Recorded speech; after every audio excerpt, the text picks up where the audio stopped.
पर बैसल सुनू जानकी एफएम सदकन अही सबके आई मन माफी कपन बात अही सुनू जानकी एफएम सदकन अही सबके आई मन माफी कपन बात अही सुनू सुनू सुनू मिथिलांचल गर्व जानकी एफएम 106 मेगा।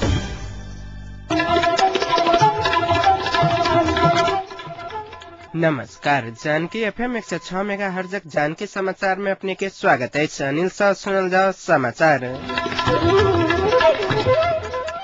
एकनुक मुख्य समाचार।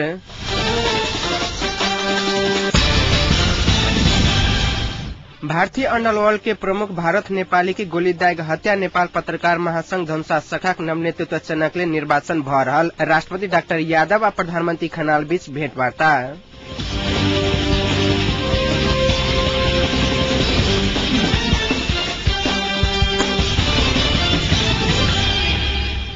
संचार उद्यमी जमीम शाह तत्कालीन सांसद मिर्जा दिल साद बेग के हत्या का अभियोग लागल भारतीय अंडरवर्ल्ड के नायक भरत नेपाली के बैंक में गोलीदायक हत्या कैल गेल। भारतीय संचार माध्यम सब मुंबई पुलिस भरत नेपाली के बैंक में गोलीदायक हत्या करने बतौलक। एक शिपिंग सेंटर में खरीद क घुर रहल समय 2 गोटे बंदूकधारी गोली मारने बैंक के पुलिस भारत सरकार के जानकारी कराल गेल। मुदा परराष्ट्र मंत्रालय मार्फत थप जानकारी लेबाक कम काम भ रहल आ विस्तृत विवरण आब नहीं सकल मुंबई पुलिस बतौलक।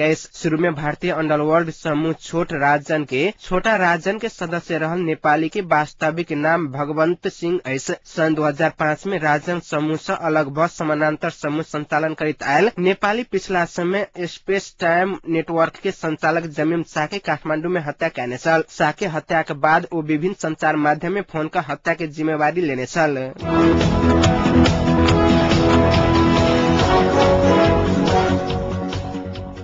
नेपाल राष्ट्र संघीय महासभा अध्यक्ष के उम्मीदवारी फिर्ता लेबा अस्वीकार कैलक।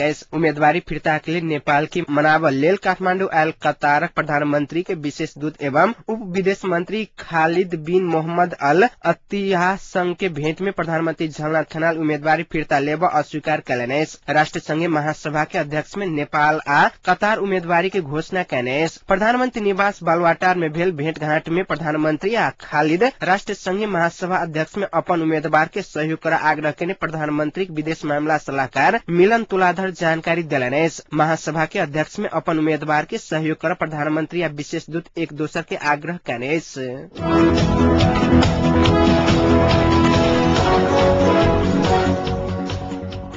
नेकपा एमाले के अनुशासन आयोग अपने पार्टी कार्यकर्ता लका भागल पोलिट ब्यूरो सदस्य रविन्द्र श्रेष्ठ के पार्टी सदस्यता एवं पदीय जिम्मेवारी से निलंबन कैलक। आयोग के आय बैसल बैसार में श्रेष्ठ के नैतिक आचरण क्रियाकलाप से पार्टी के गंभीर आघात पहुंचा ठहर करे संपूर्ण जिम्मेवारी से निलंबन करे के निर्णय कैलक। विभिन्न संचार माध्यम में आयल समाचार आ विभिन्न अनुसंधान से श्रेष्ठ के नैतिक आचरण क्रियाकलाप से पार्टी के गंभीर आघात पहुंचल ठहर भेल बैसारक बाद संचारकर्मी सब संग बातचीत करित आयोग के अध्यक्ष अमृत कुमार बोहरा ये बात बतौलेने। आयोग श्रेष्ठ संदर्भ में थप अनुसंधान कर कार्यवाही आगू बढ़ाव पार्टी केंद्रीय कमिटी के निर्देशन से दिलक। उद्योग मंत्री समेत रहल एमाले पोलिट ब्यूरो सदस्य श्रेष्ठ पार्टी कार्यकर्ता के लक भागल छल। श्रेष्ठ धादिंग चैनपुर के सुपेक्षा सिलवाल के लक बेपता भेल छल।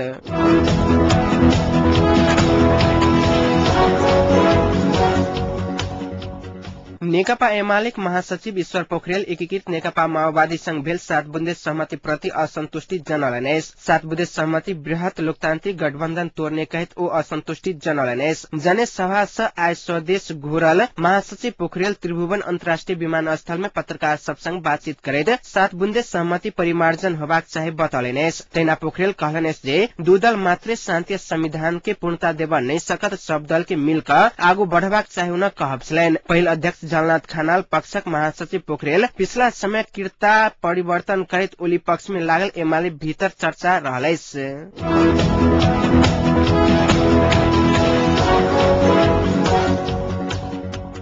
संस्थापन पक्ष माओवादी के गृह आ परराष्ट्र मंत्रालय देवल लेल सहमत भेला के बाद एमाले भातृ संगठन युवा संघ नेपाल में पक्ष आ विपक्ष में विवाद भेलै। संस्थापन पक्ष के युवा प्रधानमंत्री के 7 बुँदे सहमति कार्यान्वयन करक सुझाव देला। किसी दिन बाद ओली पक्षधर नेता सब 7 बुँदे सहमति कार्यान्वयन नहीं करक प्रधानमंत्री एवं एमाले अध्यक्ष जगन्नाथ खनाल के दबाव देने सल। ऐसे पहले संस्थापन पक्ष के युवा नेता सब जल्दी कार्यान्वयन कक मंत्री परिषद विस्तार कैने सल। ओली पक्ष के युवा संघ अध्यक्ष महेश बस्नेत 7 बुँदे सहमति के नाम में एकीकृत नेकपा माओवादी के गृह मंत्रालय देबाक नहीं चाहे बतौलेने। माओवादी द्वारा एमाले कार्यकर्ता मारल गेल, अंगभंग भेल, संपत्ति लूटल गेल बताल गेल। एहन अवस्था में माओवादी के गृह मंत्रालय दक पार्टी ओई कार्यकर्ता सबके निराश कैने ओ संचारकर्मी सबके बतौलेने।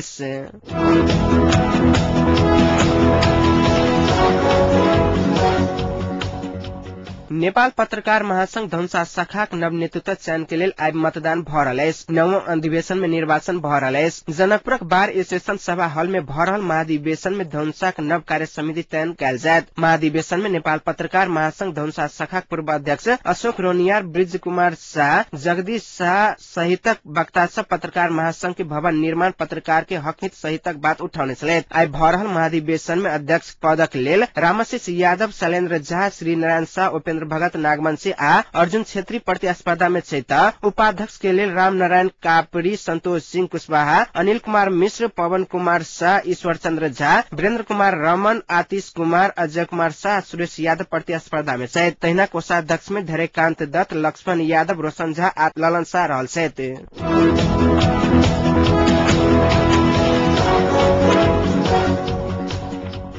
राष्ट्रपति डाक्टर रामवरण यादव और प्रधानमंत्री जगन्नाथ खनाल बीच आई भिनसर भेंटवार्ता भेलै। राष्ट्रपति कार्यालय शीतल निवास में भेल भेंट में सरकार गठन में भेल प्रगति या समसामयिक परिस्थिति बारे प्रधानमंत्री जानकारी करौने छलैथ। भेंट में प्रधानमंत्री खनाल माओवादी संघ मंत्रालय बाँटफाँट में भेल सहमति बारे राष्ट्रपति के जानकारी करौने स्रोत जनलक अछि। भेंट में राष्ट्रपति यादव सरकार के जल्दीय पूर्णता देव, शांति संविधान के लेल सहज वातावरण बनाब प्रधानमंत्री खनाल के आग्रह कैने छलैथ। जवाब में प्रधानमंत्री खनाल माओवादी संघ मंत्रालय बाँटफाँट में सहमति भ चुकला से जल्दी सरकार के पूर्णता देव बताउने छलैथ।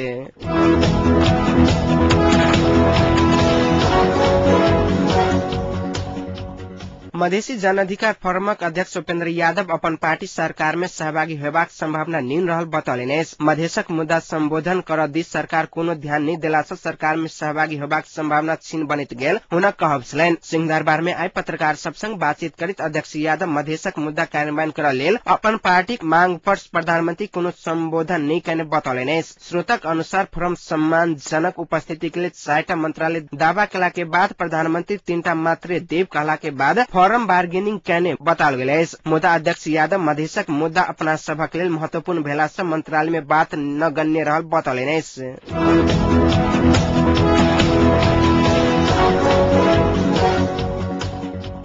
अखन जनकपुरक तापक्रम 25 डिग्री सेल्सियस रहल अछि।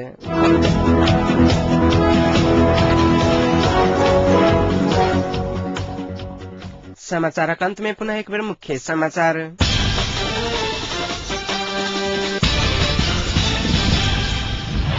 भारतीय अंडरवर्ल्ड के प्रमुख भारत नेपाली के गोलीदाग हत्या नेपाल पत्रकार महासंघ धनुषा शाखाक नव नेतृत्व चयनक लेल निर्वाचन भ रहल आ राष्ट्रपति डाक्टर यादव और प्रधानमंत्री खनाल बीच भेंटवार्ता।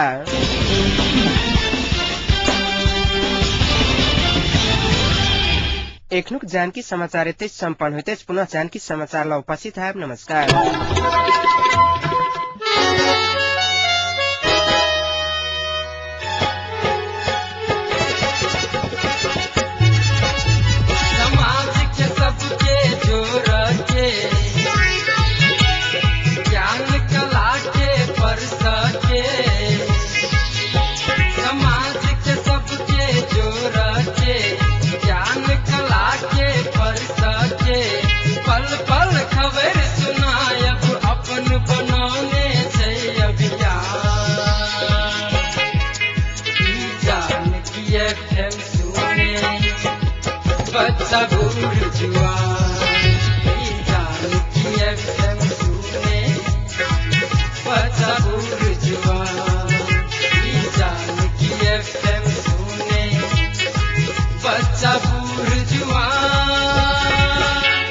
मिथिलांचलक गर्व जानकी FM 106 मेगाहर्ट्ज